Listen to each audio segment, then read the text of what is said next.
तो hello students, आज हम लोग पढ़ेंगे कूलम्ब्स लॉ। और यकीन मानिए अभी तक आपने कूलम्ब्स लॉ को इतने डिटेल में नहीं पढ़ा होगा। तो चलिए शुरू करते हैं। तो क्या है कूलम्ब्स लॉ और इसको कैसे बनाया गया, किस तरह से इसको फॉर्म किया गया, सब आज हम लोग पढ़ेंगे। तो सबसे पहले हम लोग को अभी तक क्या पढ़ा हुआ है, तो अभी तक हम लोगों ने क्या पढ़ा हुआ है कि अगर बेटा सेम चार्ज है तो सेम चार्ज क्या करते हैं, एक दूसरे को रिपेल करते हैं। इसका मतलब ये एक दूसरे पे क्या अप्लाई करते हैं, फोर्स अप्लाई करते हैं। और अगर आपके पास अपोजिट चार्ज है, कौन से चार्ज है बेटा, एक प्लस है और एक माइनस है, तो ये भी बेटा एक दूसरे को क्या करते हैं, अट्रैक्ट करते हैं। इसका मतलब ये भी एक दूसरे पे क्या अप्लाई करते हैं, फोर्स अप्लाई करते हैं। तो अभी तक हम लोगों ने क्या पढ़ा हुआ है कि same charge repel each other and opposite charge attract each other. इसका मतलब जो चार्जेस होते हैं वो एक दूसरे पर फोर्स अप्लाई करते हैं, बट कितना फोर्स अप्लाई करते हैं ये हमको अभी तक पता नहीं है कि आखिर इस फोर्स की वैल्यू क्या होगी, मैग्नीट्यूड क्या होगा, इसके लिए फार्मूला क्या होगा, ये बेटा अभी तक हम लोग को पता नहीं है।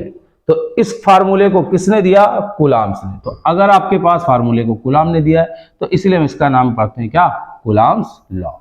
तो अब हम लोग पढ़ेंगे कि क्या होता है कूलम्ब्स लॉ और किस तरह कूलम्ब्स लॉ को फॉर्म किया गया। तो सपोज दैट हमारे पास टू चार्जेस हैं, एक आपका बेटा प्लस Q1 है और एक बेटा क्या है, प्लस Q2 है। और ये बेटा कितने डिस्टेंस पर है, R डिस्टेंस पर है। अब होगा क्या, ये इसको रिपेल करेगा इस डायरेक्शन में और ये इसको रिपेल करेगा इस डायरेक्शन में।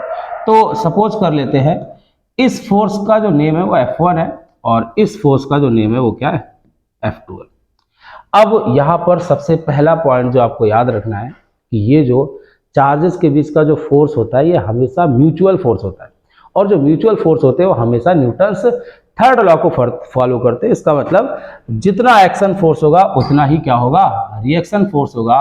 तो बेटा जो चार्जेस के बीच का म्यूचुअल फोर्स है वो ऑलवेज न्यूटन्स थर्ड लॉ को फॉलो करता है, जो क्या बोलता है कि जो मैग्नीट्यूड ऑफ F1 होगा वो बेटा मैग्नीट्यूड ऑफ F2 के क्या होगा, इक्वल होगा। और इसकी डायरेक्शन जो होगी वो क्या होगी, अपोजिट होगी। तो सबसे पहला आपको पॉइंट क्या याद रखना है कि जो चार्जेस के बीच का फोर्स है वो क्या फॉलो करता है, न्यूटन्स थर्ड लॉ फॉलो करता है। ठीक है बेटा, यहां तक समझ गए हम लोग। अब समझते हैं कूलम्ब्स लॉ को बनाया कैसे गया, आखिर फॉर्म कैसे किया गया। तो जो बेटा कूलम्ब्स लॉ है ये एक एक्सपेरिमेंटल लॉ है। कौन सा लॉ है बेटा, एक्सपेरिमेंटल लॉ है। इसका मतलब इसे एक्सपेरिमेंट करके फॉर्म किया गया।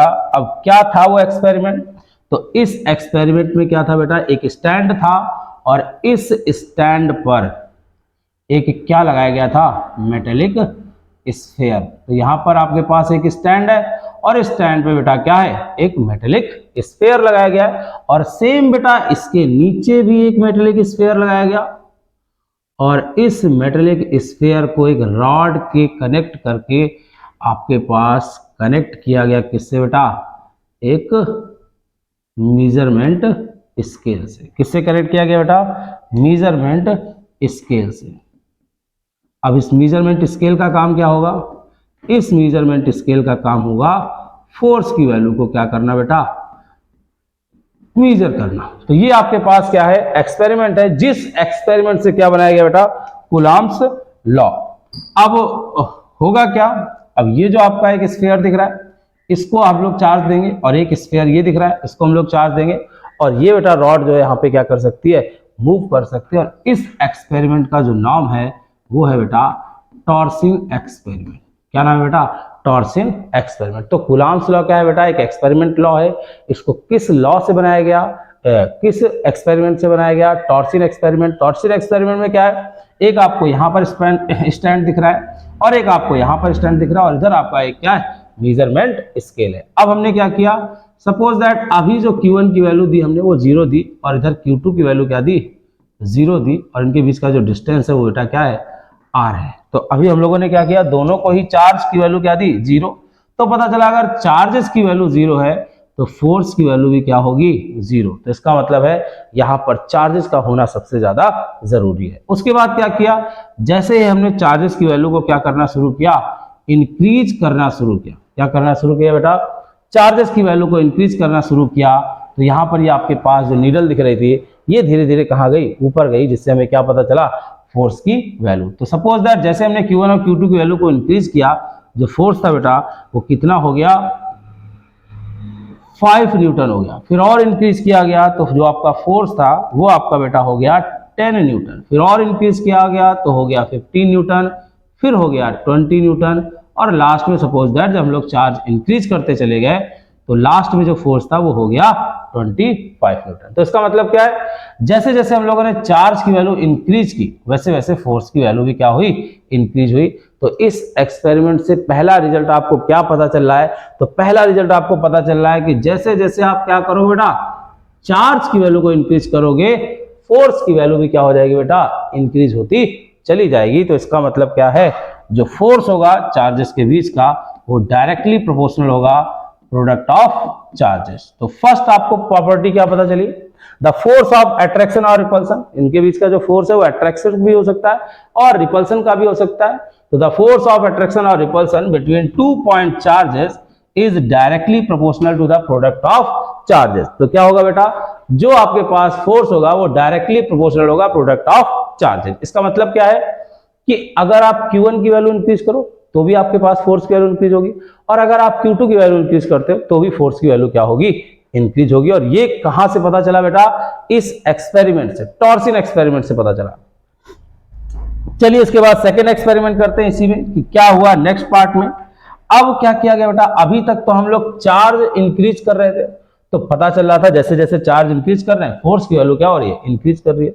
अब हमने क्या किया, इस स्टैंड को ऊपर ले गए। कहां ले गए, इस स्टैंड को ऊपर ले गए और इन स्फीयर्स के बीच की जो डिस्टेंस है बेटा वो अब हो गई 2r। पहले कितनी थी, r थी, और अब टोटल डिस्टेंस क्या कर दी गई, 2r कर दी गई। अब होता क्या है, जैसे मैग्नेट है, अगर मैग्नेट्स पास में रखे होते हैं तो उनके बीच का जो फोर्स होता है वो कम होता है, लेकिन जैसे जैसे आप डिस्टेंस इंक्रीज करते हो उनके बीच का फोर्स भी क्या हो जाता है, डिक्रीज हो जाता है। तो सेम फिनोमिना होता है चार्जेस के साथ। तो जैसे ही क्या किया गया, इन चार्जेस के बीच का डिस्टेंस क्या किया गया, इंक्रीज किया गया, फोर्स की वैल्यू जो हो गई वो डिक्रीज हो गई। तो आप डबल, आपके पास आर को क्या कर दिया गया, डबल इंक्रीज किया गया, मतलब डबल कर दिया आर को। तो यहां तो होना क्या चाहिए था, अब हो सकता है आपको लगे कि यहाँ पर जो फोर्स की वैल्यू है वो 25 से कितनी हो जाएगी, 12.5 न्यूटन। लेकिन रियलिटी में जब एक्सपेरिमेंट किया गया तो क्या पता चला, जो फोर्स था वो 25 से सीधा कितना हो गया, 5 Newton.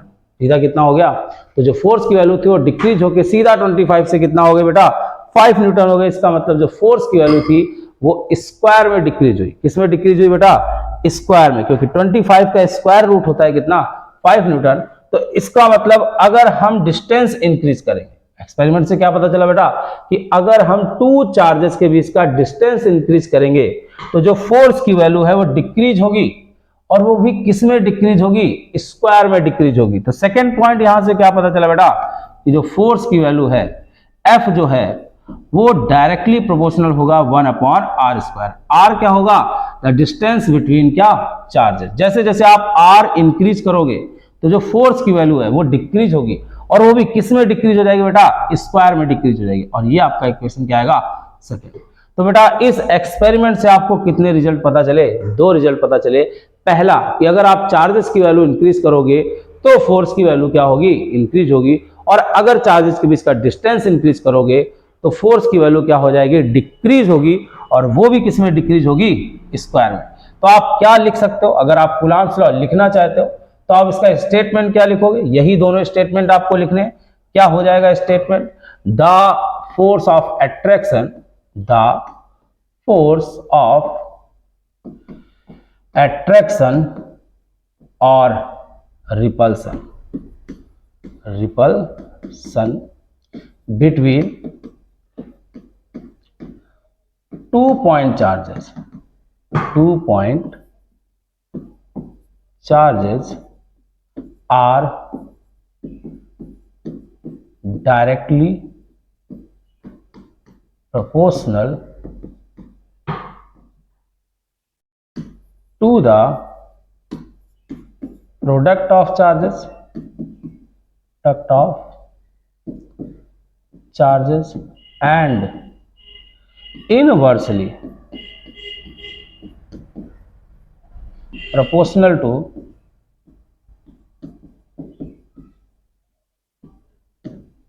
square of distance between charges. ठीक है, तो व्हाट इज आपके पास कूलम्ब्स लॉ। तो अगर आपको कूलम्ब्स लॉ लिखना होगा तो क्या लिखोगे, द फोर्स ऑफ अट्रैक्शन और repulsion between two point charges are directly proportional to the product of charges and inversely proportional to the square of distance between charges.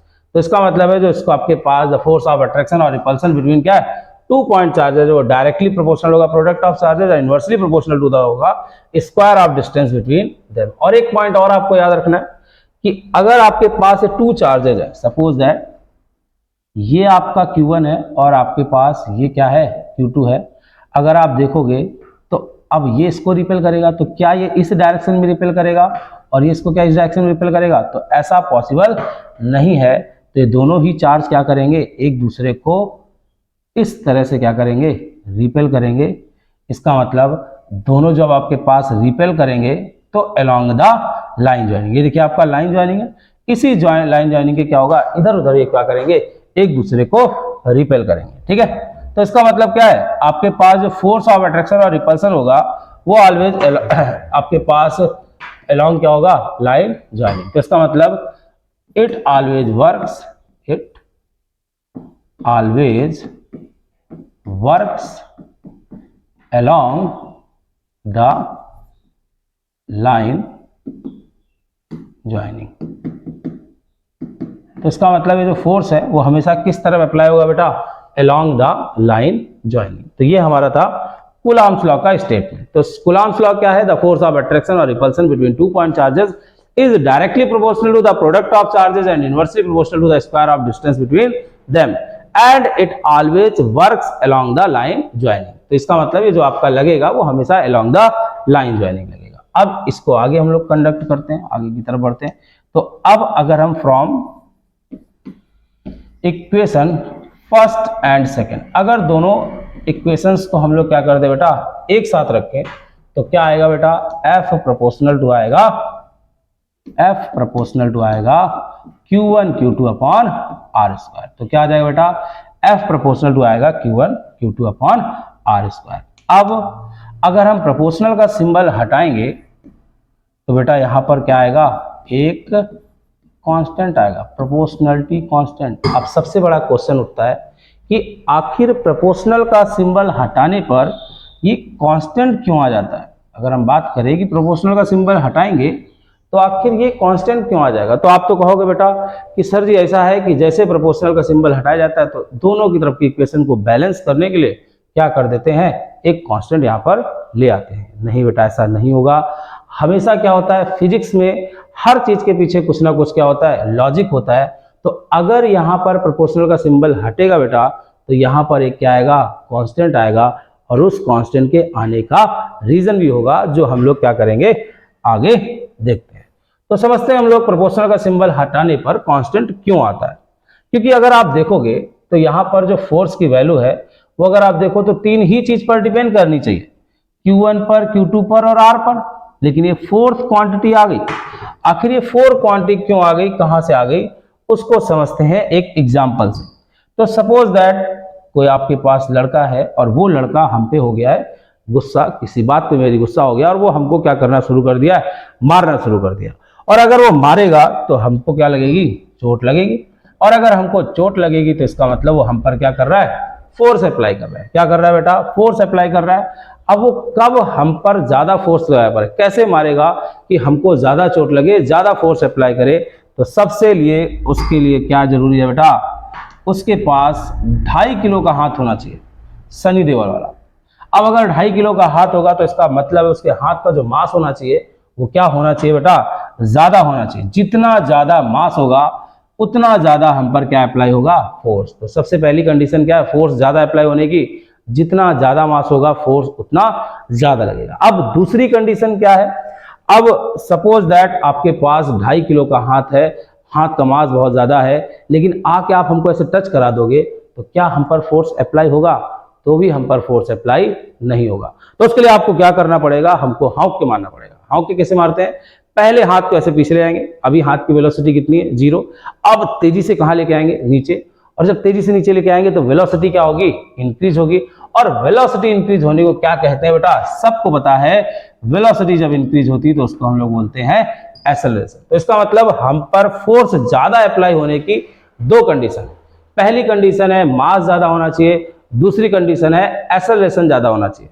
तो अगर हम दोनों को एक साथ लिखे बेटा तो F क्या आएगा, प्रोपोर्शनल टू m इंटू ए। अब अगर F प्रोपोर्शनल टू क्या आ रहा है m इंटू ए, तो यहां से प्रोपोर्शनल का सिंबल हटाएंगे तो फिर से बेटा वही दुख है, क्या आ जाएगा, एक कांस्टेंट आ जाएगा। अब अभी तक हम लोग क्या देख रहे थे, फोर्स की वैल्यू तो दो ही चीज पर डिपेंड कर रही है, मास और एक्सेलरेशन पर। अब ये बेटा क्या आ गया, थर्ड क्वांटिटी आ गया। अब ये थर्ड क्वांटिटी फिर कहां से आ गया, तो अब हम लोग इसको समझते हैं कि सपोज दैट आप हमको मार रहे थे और हमको क्या हो रहा था, लग रहा था, और जब हमको लग रहा था तो हम भाग के गए और पानी में कूद गए, वाटर में कूद गए। अब आप इतने गुस्सा थे कि आप भी कहाँ कूद गए, वाटर में कूद गए, और पानी के अंदर आप हमको क्या कर रहे हो, घुस के मार रहे हो। लेकिन अब जब हम वाटर के अंदर हैं तो हमको उतना फोर्स या उतनी चोट नहीं लग रही है। तो इसका मतलब क्या है कि जैसे ही हमने क्या किया, पानी में जंप किया, वाटर में गए, फोर्स की वैल्यू क्या हो गई, डिक्रीज हो गई। तो इसका मतलब पहले जब हम एयर में थे तो हमारे और आपके बीच में जो मीडियम था वो एयर था, तो एयर में फोर्स की वैल्यू क्या लग रही थी बेटा, ज्यादा लग रही थी। अब हम कहां पर हैं, वाटर हैं। जैसे ही हम लोग के बीच का मीडियम चेंज हो गया, फोर्स की वैल्यू भी क्या हो गई, चेंज हो गई। तो इससे क्या पता चल रहा है बेटा कि इसका मतलब है आपके पास जो फोर्स है वो सिर्फ मास और एक्सेलरेशन पर डिपेंड नहीं करता है, वो इस बात पर भी डिपेंड करता है कि आप किस मीडियम में हो। तो इसका मतलब है जब यहां पर प्रोपोर्शनल का सिंबल हटाया गया तो इसके पीछे कांस्टेंट आने का रीजन क्या है कि आपके पास जो फोर्स है वो मीडियम पर भी डिपेंड करता है। तो इसका मतलब ये वैल्यू जो के की होगी वो आपके पास किसके लिए होगी, मीडियम के लिए होगी। जैसे हम लोग इसके नीचे लिखते थे, अगर आपने 11th में पढ़ा होगा, 9th में पढ़ा होगा, जैसे ये पार्ट आता था तो हम लोग नीचे लिखते थे व्हाट के इक्वल्स 1 फॉर एयर। तो इसका मतलब एयर मीडियम के लिए के की वैल्यू 1 होगी, वाटर मीडियम के लिए के की वैल्यू अलग होगी। तो इसका मतलब है डिफरेंट डिफरेंट मीडियम्स में के की वैल्यू क्या होगी, डिफरेंट डिफरेंट होगी। तो यहां तक बेटा समझ गए होंगे कि प्रोपोर्शनल का सिंबल हटाने पर कांस्टेंट आने का हमेशा कुछ ना कुछ रीजन होता है। जैसे यहां होगा रीजन है मीडियम। सेम अगर हम यहां बात करें तो यहां पर अगर आप देखोगे तो F प्रोपोर्शनल टू क्या आ रहा है बेटा, Q1 Q2 upon are square. यहां पर भी प्रोपोर्शनल का सिंबल हटाया गया तो क्या आया, कांस्टेंट। अब ये भी कांस्टेंट क्यों आ रहा है, क्योंकि जो चार्जेस के बीच का फोर्स है वो भी मीडियम पर डिपेंड करता है। आपके पास Q1 पर डिपेंड करेगा, Q2 पर भी डिपेंड करेगा, R पर भी डिपेंड करेगा, साथ में इस बात पर भी डिपेंड करेगा कि ये जो चार्जेस हैं ये किस मीडियम में रखे हैं, एयर में रखे हैं या ऑयल में रखे हैं या अनदर किसी मीडियम में रखे हुए हैं। तो जिस मीडियम में भी रखा होगा उनमें फोर्स की वैल्यू क्या होगी, अलग अलग होगी। तो आपको एकदम क्लियर हो गया होगा लॉजिक कि जब आप प्रोपोर्शनल हटाते हो तो कांस्टेंट आने का रीजन क्या होता है बेटा, तो कांस्टेंट आने का रीजन होता है कि आपका जो फोर्स है वो मीडियम पर भी क्या करता है, डिपेंड करता है। डिफरेंट डिफरेंट मीडियम्स के लिए के की वैल्यू भी क्या होगी बेटा, डिफरेंट डिफरेंट होगी। तो अभी हाल हम लोग क्या करते हैं, इसकी वैल्यू निकालते हैं फॉर एयर। तो अब के की वैल्यू अगर हमें फाइंड करनी है तो हम किस तरह इसको क्या करेंगे, फाइंड करेंगे, कैसे निकालेंगे हम के की वैल्यू। तो इस के की वैल्यू भी क्या हुआ बेटा, इसी एक्सपेरिमेंट से फाइंड किया गया। अब कैसे इस एक्सपेरिमेंट से फाइंड किया गया, अब इस एक्सपेरिमेंट में हम लोगों ने क्या किया, ये जो Q1 दिख रहा है आपके पास, इसकी वैल्यू हम लोगों ने ली 1 कूलम, Q2 की वैल्यू भी क्या ली 1 कूलम, और डिस्टेंस ले लिया 1 मीटर। और हमारे पास फार्मूला क्या है, F इक्वल्स के Q1 Q2 upon are square. तो अगर हम यहाँ पर Q1 की वैल्यू 1 रख दे, Q2 की वैल्यू 1 रख दे और R की वैल्यू 1 रख दे, तो बेटा F इक्वल्स क्या आएगा, K। क्या आएगा, तो इसका मतलब है अगर हम Q1 की वैल्यू 1 रखे, Q2 की वैल्यू 1 रखे, R की वैल्यू 1 रखे, तो आपके पास जो K की वैल्यू है, जो फोर्स होगा उस टाइम पर जो भी फोर्स इनके बीच में अप्लाई हो रहा होगा वही फोर्स बेटा क्या बताएगा, K की वैल्यू। तो इस टाइम पर जो फोर्स की वैल्यू आई वो बेटा आई 9 × 10⁹। तो इसका मतलब K की जो वैल्यू होगी वो भी कितनी होगी, 9 × 10⁹। तो इसका मतलब है जो K की वैल्यू है वो भी कहां से फाइंड हुई बेटा, वो भी फाइंड हुई कहां से, इस एक्सपेरिमेंट से। तो आपके पास k की वैल्यू आ गई 9 × 10 की पावर 9। कब? जब हम q1 की वैल्यू 1 रखेंगे, q2 की वैल्यू 1 रखेंगे, r की वैल्यू भी क्या रखेंगे? 1 रखेंगे। तो f इक्वल्स आएगा k की वैल्यू क्या आएगी? 9 × 10 की पावर 9। अब इसका क्या होगा? यूनिट क्या होगा? अब k यहाँ पर रखिए और सबको उस तरफ ले आइए, तो फोर्स की यूनिट क्या हो जाएगी? न्यूटन। r स्क्वायर इधर जाएगा तो मीटर स्क्वायर, और अपॉन में क्या आएगा? Coulomb square. तो इसका यूनिट क्या आ जाएगा? न्यूटन मीटर स्क्वायर पर कूलम। तो यहां से क्या पता चला बेटा? जो k का वैल्यू है वो बेटा क्या होगा? जो k का वैल्यू है यहां पर वो होगा 9 × 10⁹ न्यूटन मीटर स्क्वायर पर कूलम स्क्वायर। तो k की वैल्यू क्या आ गई बेटा? 9 × 10⁹ न्यूटन मीटर स्क्वायर पर कूलम स्क्वायर। तो और आप अच्छे से समझ गए होंगे कि ये वैल्यू फाइंड कहां से की गई। अब बेटा k की वैल्यू एक और लिखी जाती है कि जो k होगा वो 1/4πε0 होगा, और ये इक्वल होगा 9 × 10⁹ न्यूटन मीटर स्क्वायर पर कूलम स्क्वायर। अब अगर हम चाहें तो क्या कर सकते हैं? ये जरा बंद करो। हाँ, तो बेटा आपके पास जो k की वैल्यू एक और लिखी जाती है 1/4πε0 equal to 9 × 10⁹ newton metre square पर कूलम। तो ये है बेटा क्या? k की वैल्यू। अगर हम यहाँ पर ε0 को देखें तो ये ε0 क्या है? Permittivity of free space. तो ε0 बेटा क्या है? Permittivity of free space, permittivity of free space. अब ये कहां से आया? अब हम चाहें तो परमिटिविटी ऑफ फ्री स्पेस की वैल्यू पहले निकाल लेते हैं, फिर आगे हम लोग समझते हैं कि क्या है। तो आप ε0 को ऊपर ले जाओगे, इसको नीचे ले आओगे, तो ε0 इक्वल टू क्या आएगा? 1/4π × 9 × 10⁹ 9। अगर हम इसको कैलकुलेट करना चाहें तो हम इसको कैलकुलेट कर सकते हैं।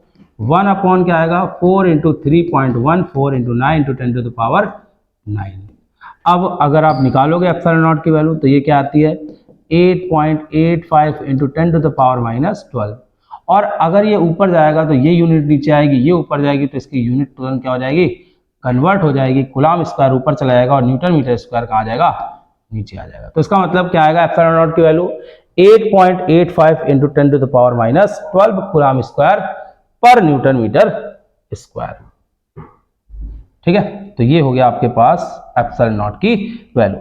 अब समझते हैं, अगर हम इसको इन वैल्यू को यहाँ पे फोर्स में कूलम्स लॉ में रखेंगे तो कूलम्स लॉ बेटा क्या बन जाएगा? अब आपका F equals 1/4πε0 Q1 Q2 upon R square. तो ये कंप्लीट फार्मूला बन गया 1/4πε0 Q1 Q2 upon R square, जहां पर ε0 क्या बेटा?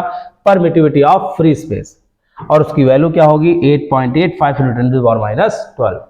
अब आपसे क्वेश्चन क्या पूछना चाहिए आपको?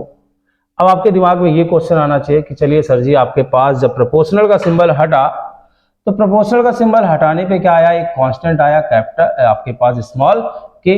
तो ये प्रोपोर्शनल का सिंबल हट गया, कांस्टेंट आ गया, क्योंकि आपका जो फोर्स है वो मीडियम पर भी डिपेंड करता है। लेकिन ये कहां से आ गया? तो आपने के की जगह ये क्यों रख दिया और इसका क्या मतलब है? तो एक एक करके हम लोग दोनों पॉइंट समझते हैं कि कहां से क्या आया। अब सबसे पहले बात करते हैं परमिटिविटी ऑफ फ्री स्पेस ε0 की, कि ये आपको क्या बताता है।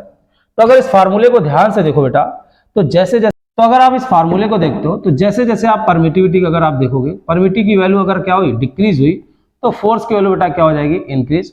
और अगर ये वैल्यू इंक्रीज हुई तो फोर्स की वैल्यू क्या हो जाएगी? तो समझते हैं ε0 क्या होगा। तो सपोज दैट हमारी क्लास में हम है और एक हमारे पास क्या है? ये लड़का है, और इस लड़के को हम क्या करना चाहते हैं? खींचना चाहते हैं। क्या करना चाहते हैं बेटा? खींचना चाहते हैं। अब अगर हम इस खींचेंगे तो हमारे हाथ तो वहां तक पहुंच गए। अगर हमारे हाथ नहीं पहुंच रहे तो हम क्या करेंगे? इसके पास रस्सी फेंकेंगे। कितनी रस्सी फेंकेंगे? अब हम लोग यहाँ पर जो रस्सी फेंकेंगे वो कम से कम 100 रस्सी फेंकेंगे। कितनी रस्सी फेंकेंगे? 100 रस्सी फेंकेंगे इसके पास, और इस रस्सी पकड़ के क्या कर लेंगे? इसको खींच लेंगे। अब ये जो पतली पतली रस्सियां हैं, उनका हर रस्सी से बेटा क्या लग रहा है? 1 न्यूटन का फोर्स। हर एक रस्सी से कितने न्यूटन का फोर्स लग रहा है बेटा? 1 न्यूटन का क्या लग रहा है? फोर्स लग रहा है। तो अगर इस बच्चे के पास 100 रस्सियां जाएंगी, कितनी रस्सियां जाएंगी? 100 रस्सियां जाएंगी, तो इसके ऊपर फोर्स कितना लगेगा? 100 न्यूटन। लेकिन होगा क्या बेटा? जैसे हम लोग 100 रस्सियां फेंकेंगे तो हवा की वजह से आपके पास सपोज दैट 30 जो रस्सी है इधर उधर उड़ गई, तो बच्चे के पास पहुंचा कितना, स्टूडेंट के पास पहुंचा कितना, 70 रोप्स पहुंचे, 70 रस्सियां क्या हुई, सिर्फ पहुंची।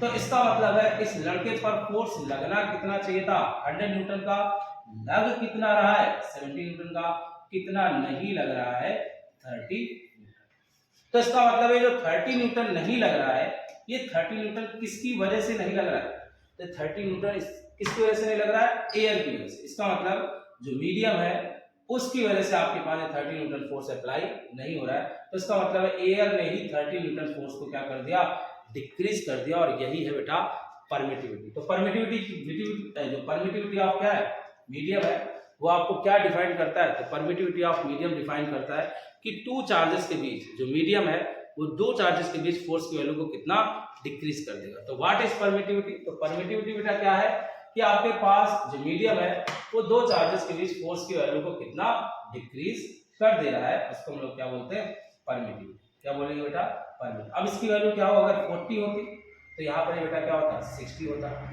अगर इसकी वैल्यू 20 होती तो इसकी वैल्यू क्या होती बेटा, 80 होती। तो इसका मतलब है परमिटिविटी की वैल्यू जब इंक्रीज होगी तो फोर्स की वैल्यू बेटा सिंपल सा है डिक्रीज होगी, और जब परमिटिविटी की वैल्यू क्या होगी, डिक्रीज होगी, तो फोर्स की वैल्यू की जगह क्या हो रहा है, डिक्रीज हो रहा है। तो what is permittivity of medium, permittivity of medium क्या होता है कि मीडियम टू चार्जेस के बीच फोर्स की वैल्यू को जितना डिक्रीज कर देता है उसको हम लोग क्या बोलते हैं बेटा, परमिटिविटी। तो समझ गए होंगे आप लोग परमिटिविटी क्या होता है। अब परमिटिविटी अगर आप फ्री स्पेस की देखो तो इसकी वैल्यू जितनी ज्यादा कम होगी आपके पास फोर्स की वैल्यू उतनी क्या होगी, ज्यादा होगी। तो अगर आप परमिटिविटी ऑफ फ्री स्पेस को देखो तो उसकी वैल्यू कितनी है, क्या ये वैल्यू बहुत ज्यादा है, तो ये वैल्यू बेटा बहुत कम है, क्योंकि पावर क्या है, -12। तो अगर आपके पास परमिटिविटी लोवेस्ट है तो इसका मतलब फोर्स की वैल्यू क्या हो जाएगी, हाईएस्ट। तो एक पॉइंट आपके एमसीक्यू में क्वेश्चन आ सकता है कि जो लोवेस्ट परमिटिविटी होता है वो बेटा कौन सा होता है, किसका होता है, तो लोवेस्ट परमिटिविटी होता है फ्री स्पेस का। और फोर्स सबसे ज्यादा कहां पे लगेगा, फ्री स्पेस में। तो परमिटिविटी क्या होगा, लोवेस्ट जो होगा वो फ्री स्पेस का होगा, और जो फोर्स की वैल्यू होगी वो हाईएस्ट कहां पर होगी, फ्री स्पेस में। तो दो पॉइंट याद रखना है, लोवेस्ट आपसे पूछता है व्हाट आपके पास किस मीडियम का परमिटिविटी लोवेस्ट होगा, तो किस आपके पास मीडियम का परमिटिविटी लोवेस्ट होगा, फ्री स्पेस का। किस इस आपके पास मीडियम में फोर्स की वैल्यू सबसे ज्यादा होगी, तो वो आपके पास फ्री स्पेस में फोर्स की वैल्यू क्या होगी, सबसे ज्यादा होगी। तो हम लोगों ने समझ लिया कि क्या होता है परमिटिविटी। अब बात करते हैं 1/4 पाई। तो व्हाट इज 1/4 पाई, तो अगर हम लोग दे ले, दो चार्ज ले ले, तो सपोज दैट हमारे पास टू चार्ज है, एक प्लस Q1 है और एक हमारे पास है प्लस Q2। तो अगर हम इस चार्ज को यहां रखें तो भी इस पे फोर्स अप्लाई होगा, यहां रखें तो भी फोर्स अप्लाई होगा, यहां रखें तो भी फोर्स अप्लाई होगा। तो इसका मतलब इसके चारों तरफ एक स्फीयर में इस चार्ज को कहीं पर भी रखें, ये चार्ज इस पे क्या अप्लाई करेगा, फोर्स अप्लाई करेगा। तो सपोज दैट अगर हमारे पास टू चार्जेस हैं तो अगर यहां रखे होंगे तो भी फोर्स अप्लाई होगा, यहां रखा होगा तो भी फोर्स अप्लाई होगा। तो इसका मतलब इसके चारों तरफ आप कहीं पर भी रखोगे तो फोर्स अप्लाई होगा। इसका मतलब ये जो चार्ज है ये कहां पर फोर्स अप्लाई कर सकता है, पूरे स्फीयर में। कहां पर अप्लाई कर सकता है, एक पूरे स्फीयर में फोर्स की वैल्यू को क्या कर सकता है, अप्लाई कर सकता है। तो इसका मतलब जो एक चार्ज होगा वो क्या करेगा बेटा, अपने चारों तरफ एक पूरे स्फीयर में क्या कर सकता है, फोर्स अप्लाई कर सकता है। बट जब यहां पर एक चार्ज को रख दिया जाता है तो जो फोर्स अप्लाई करेगा वो एक सिंगल लाइन पर अप्लाई करता है। अभी हम लोगों ने पढ़ा था force always works along line joining. तो अगर आपके पास यहाँ चार्ज रखा होगा तो बेटा जो फोर्स है वो आपका हमेशा क्या होगा, अलोंग द लाइन जॉइनिंग क्या होगा, अप्लाई होगा। तो इसका मतलब एक चार्ज फोर्स जो अप्लाई कर सकता है वो पूरे एक स्फीयर पे अप्लाई कर सकता है, लेकिन जब एक चार्ज आपका रखा होता है तो फोर्स आपका एक सिंगल लाइन पर अप्लाई होता है। तो यहाँ पर बेटा रोल में आता है सॉलिड एंगल। तो सॉलिड एंगल क्या होता है, अगर आपने पढ़ा होगा 11th में, तो सॉलिड एंगल क्या होता है, अगर यहाँ पर इस तरह कोन का एक शेप बना है स्फीयर में तो इस वाले एंगल को हम लोग क्या बोलते हैं, सॉलिड एंगल।